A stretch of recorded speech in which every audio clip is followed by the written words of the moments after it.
Welcome to episode 13 of the Versatile Athletes Training Journal. For today's training, I attended a mixed rule sparring class with about an hour and a half of sparring, working in 2-minute rounds with a short break every 5 rounds. For the most of it, it was basically 10 minutes of continuous sparring, only stopping briefly to switch partners. I've been training Muay Thai for about a year and a half now, and this was an intermediate to advanced class. There were plenty of experienced people in there, including fighters, inter-club competitors, and amateur fighters. I didn't manage to record every round, but I'll talk you through the rounds that I did manage to capture. First, a couple of rounds were boxing only, and the first round was really about easing myself into the session. My goal for the day was to focus on counter-fighting, and during the boxing round specifically, I wanted to work on my head movement and evasive skills. My opponent was shorter than me, but was really good at cutting angles. He was constantly finding ways to slip inside and land punches from positions I wasn't expecting.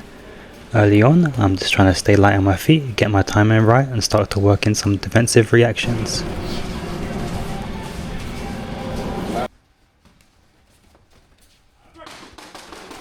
My next opponent was taller than me, so the roles completely reversed. Now I'm the one who has to be a bit more active with my footwork and angles to get an advantage on the inside. I'm still trying to work the head movement and look for counter opportunities where I can. One thing I noticed pretty quickly was that he defended shots to the head really well, so I had to start mixing up the shots, aiming for body shots, and going 1-2 to the head and then 1-2 to the body. Those seem to land a lot cleaner, and it's something I found works pretty well against taller fighters in general.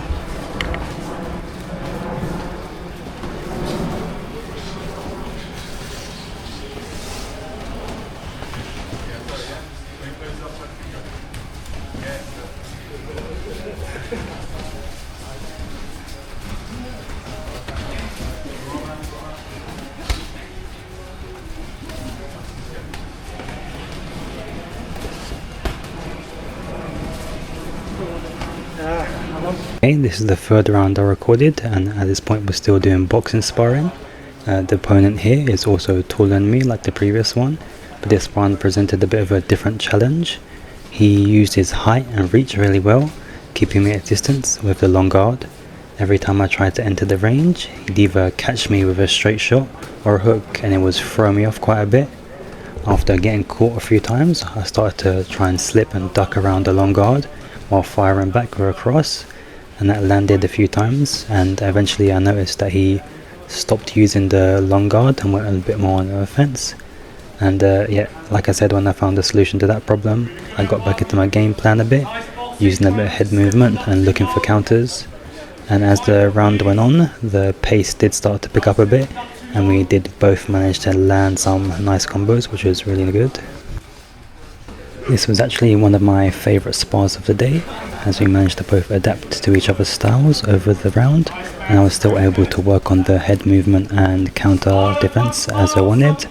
You can also hear the coach shout a smile, which I think is a good reminder that we should always be relaxed and enjoying the spar, and it's the best way to learn rather than being in pure survival mode.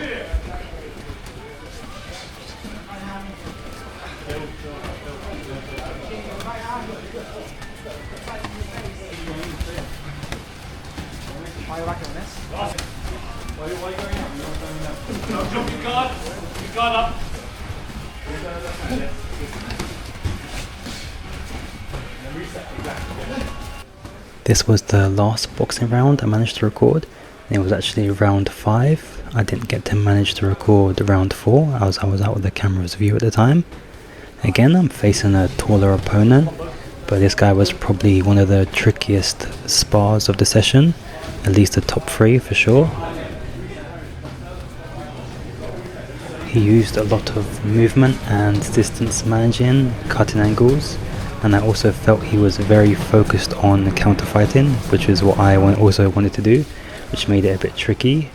He was definitely really evasive, making it very difficult to land anything clean, and he kept sneaking in counters from very awkward angles that I found it really hard to block. You can see how good he is with the movement. When I try to run away a little bit, he sneaks behind me, and then we have a little laugh about it. I did still manage to implement some head movement and some counter fighting, so I was very happy about it, but you can see how slippery he is. He definitely made me earn every shot I landed. Next we switch over to kickboxing rounds, and I believe it's K1 rules. And honestly, this round was probably the worst out of the whole session. I just couldn't manage to fully switch on from boxing mode into kickboxing mode. Looking back at the footage, my punches and kicks are very lazy, my defense isn't where it should be, and I'm really not following the game plan I'd set for myself before the session. Definitely one of those rounds where nothing is really clicking. I can't manage to block punches or kicks, I'm throwing everything slow, my counter fighting is just all over the place, I can't find my footwork, it's just a horrible round. Okay, now we move on to round 2 of kickboxing. This time my partner was a lot smaller than me, so I started using a lot of more long range attacks, especially the kicks.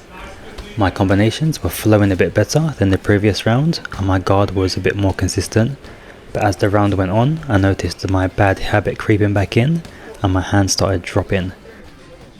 And you can actually see me get caught with a lot of simple shots that I would have been able to block if my hands were just up. It's one of those mistakes that are obvious when you watch the footage back, and it's something that I need to continue working on. Okay, this is round 1 or 2 I believe of the Muay Thai rules, and this time my partner was a lot taller than me, and we start off nice and technical, going nice and slow, keeping the pace light, and by this point I was finally starting to wake up and find a bit of rhythm. I was putting together combinations better, mixing offense and defense, and because of that we were both able to increase the pace slightly while still keeping it controlled. I kept focusing on my counter fighting where I could, looking to slip shots, intercept attacks and fire back with my own combinations. I also managed to catch a few kicks, but because of his height and reach, you could see he could still touch my face while I was holding the catch. Thankfully he was quite nice and didn't punish me too hard when he could have. Okay, now we're in round 3 of the Muay Thai sparring rule set, and my next partner was roughly the same size as me, and actually I found out afterwards that he was also in a similar weight class. We spent the opening part of the round feeling each other out, but by now the fatigue was really starting to set in, particularly for me. I was doing a lot less counter fighting and I was more in survival mode, just trying to make it through the round without gassing out. I tried to keep things simple with double jabs, jab cross combinations, and always finishing my combination with a low kick to maintain the distance.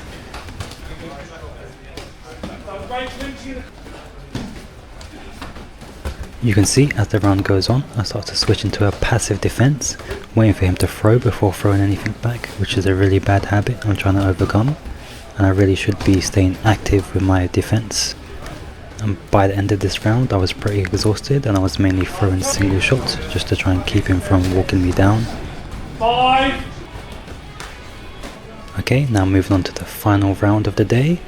This is the final round after nearly 2 hours of sparring, and at this point I'm completely gassed. My partner clearly had plenty left in the tank. He was bouncing around, staying light on his feet, putting combinations together and using his footwork really well. Meanwhile, I was feeling heavy, slow and stuck in the mud. I still tried to stay in the fight, trying to keep my guard up and throw back when opportunities came, though there was a pretty obvious difference in energy levels between us.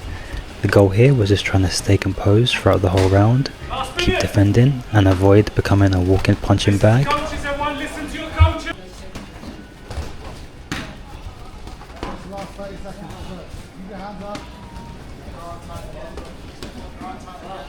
Overall, I think this session highlighted a few things I need to work on.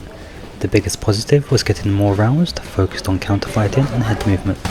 That's something I've been trying to develop recently, and although it's still far from perfect, I was able to apply it at least occasionally against some experienced partners.